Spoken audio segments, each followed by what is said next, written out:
Hello friends, welcome to सम्राट study YouTube channel. दोस्तों, इस वीडियो में प्राचीन इतिहास से और फर्स्ट चैप्टर प्राचीन भारतीय इतिहास के स्रोत और प्रागैतिहासिक काल से संबंधित कुछ महत्वपूर्ण प्रश्न को देखेंगे। यही सब क्वेश्चन बिहार दरोगा बीपीएससी आदि एग्जामों में देखने को आपको मिलेगा। तो वीडियो को लास्ट तक देखिएगा और वीडियो पसंद आए तो लाइक और शेयर ज़रूर कीजिएगा। तो चलिए क्वेश्चन को देखते हैं।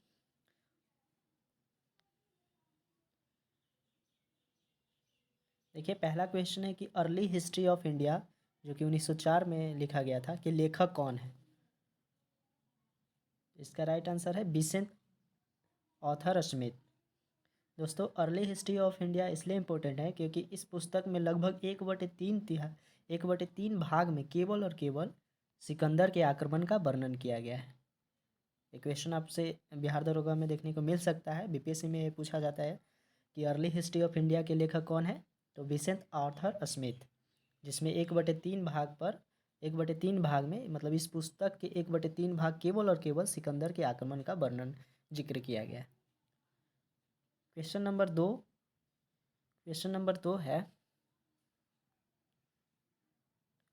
दो है त्रयी वेद में कौन से वेद शामिल है।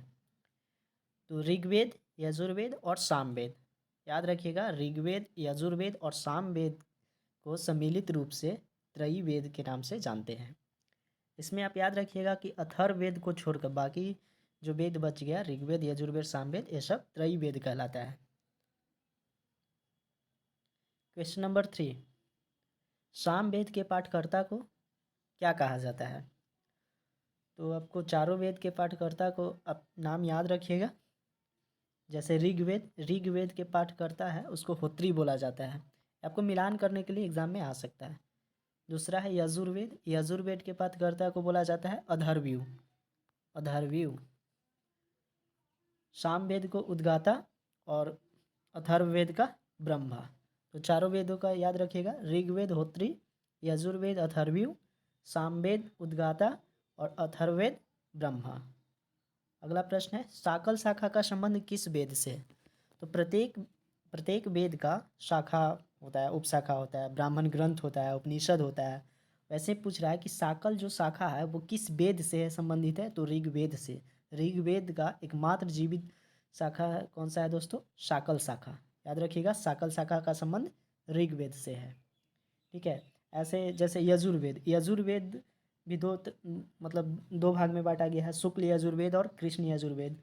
यजुर्वेद को गद एवं पद दोनों वाला वेद कहा जाता है, लेकिन शुक्ल यजुर्वेद में केवल और केवल पद का वर्णन है, जबकि पद वाला वेद है। जबकि कृष्ण यजुर्वेद में शुक्ल गद और पद दोनों हैं।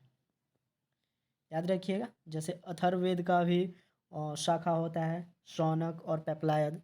याद रखिएगा। आगे है, देखिए अगला क्वेश्चन आ ही गया कि शौनक और पेपलायद शाखा किस वेद से संबंधित है, तो अथर्ववेद से। शाकल शाखा किससे है, तो ऋग्वेद से। वैसे ही आपसे पूछेगा शुक्ल और कृष्ण किससे संबंधित है, तो ये यजुर्वेद से है। सामवेद में भी होता है जैमिनीय, कौथुम, ये सब सामवेद से हो जाएगा। चलिए आगे देखते हैं। क्वेश्चन नंबर 6, तैत्तिरीय किस वेद का ब्राह्मण ग्रंथ है। तो जैसा कि हम पहले भी बता चुके हैं कि प्रत्येक वेद का ब्राह्मण ग्रंथ होता है, उपनिषद होता है। तो ब्राह्मण ग्रंथ याद रखिएगा, तो तैत्तिरीय किसका है, यजुर्वेद का है। ठीक है, किसका है, यजुर्वेद का है। जैसे ऋग्वेद का ब्राह्मण ग्रंथ कौन सा होता है दोस्तों, बताइए। ऋग्वेद का ब्राह्मण ग्रंथ,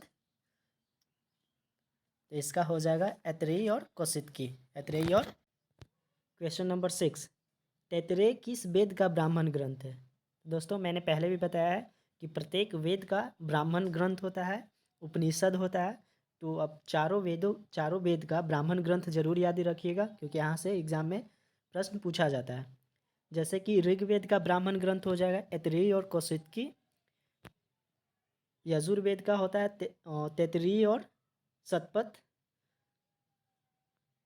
सामवेद का याद रखिएगा सामवेद का हो जाएगा पंचवीस और षड्वीस। और अथर्ववेद का होता है गोपथ। तो ये चारों वेद का ब्राह्मण ग्रंथ आप जरूर याद रखिएगा। ठीक है, ऋग्वेद ऐतरेयी और कौशिकी, यजुर्वेद का तैत्तिरीय और शतपथ। सामवेद का हो जाएगा पंचवीस और षड्वीस, और अथर्ववेद का हो जाता है गोपथ। तो यह ब्राह्मण ग्रंथ याद कर सकते हैं, आपको मिलान करने के लिए भी आ सकता है। क्वेश्चन नंबर 7, स्त्री की सर्वाधिक गिरी हुई स्थिति किस संहिता से प्राप्त होती है? तो स्त्री की सर्वाधिक गिरी हुई स्थिति मैत्रेयी संहिता से प्राप्त होती है।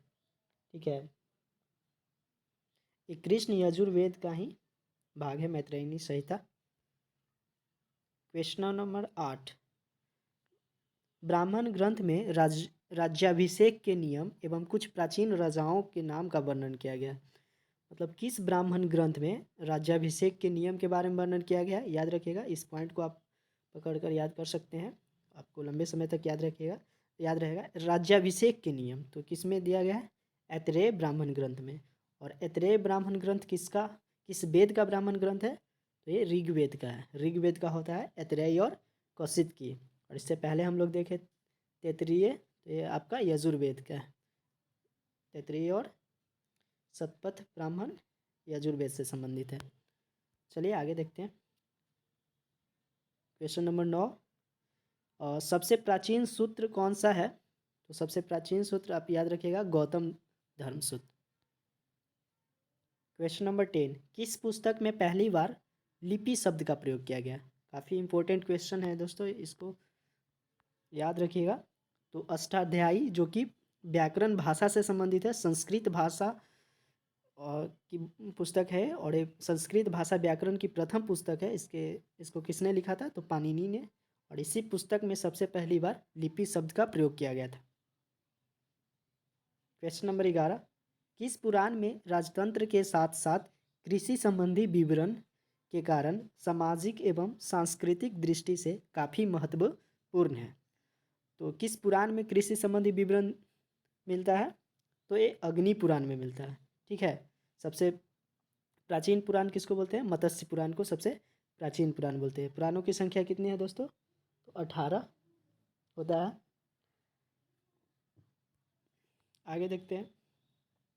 किताब उल हिंद पुस्तक का अंग्रेजी अनुवाद किसने किया था? तो किताब उल हिंद या तहकीके इन हिंद, या फिर इसको बोल सकते हैं भारत की खोज, इसका अंग्रेजी में अनुवाद किसने किया था? तो सबसे पहले ये पुस्तक लिखा था अलबरूनी ने, जो कि मोहम्मद बिन तुगलक के समय में, मोहम्मद गजनबी के समय में ये भारत आया था। और इस पुस्तक को अंग्रेजी में अनुवाद एडवर्ड सचाऊ ने करवाया था। किसने करवाया था? एडवर्ड सचाऊ ने। याद रखिएगा, एडवर्ड सचाऊ। और इसके किताब उल हिंद के लेखक कौन है? अलबरूनी। अलबरूनी किसके समय में आया था? तो महमूद गजनबी। याद रखिएगा। प्राचीन सिक्के को साहित्य में क्या कहा जाता है? देखिए, प्राचीन सिक्के को आहत सिक्का बोला जाता है, लेकिन इसको साहित्य में क्या बोला जाता है? तो कासारपन। क्या बोला जाता है? कासारपन। क्वेश्चन नंबर 14, किस वंश का पूरा इतिहास अभिलेखों के आधार पर लिखा गया है? किसके आधार पर? अभिलेखों के आधार पर। तो ये कौन सा वंश हो जाएगा? सातवाहन वंश। क्वेश्चन नंबर 15, किस वंश के शासकों के सिक्कों पर लेख लिखने का कार्य किया था? ठीक है, सिक्के पर लेख लिखने का कार्य किस वंश के शासक ने किया था? तो यवन वंश के शासक ने। यवन वंश के शासक ने।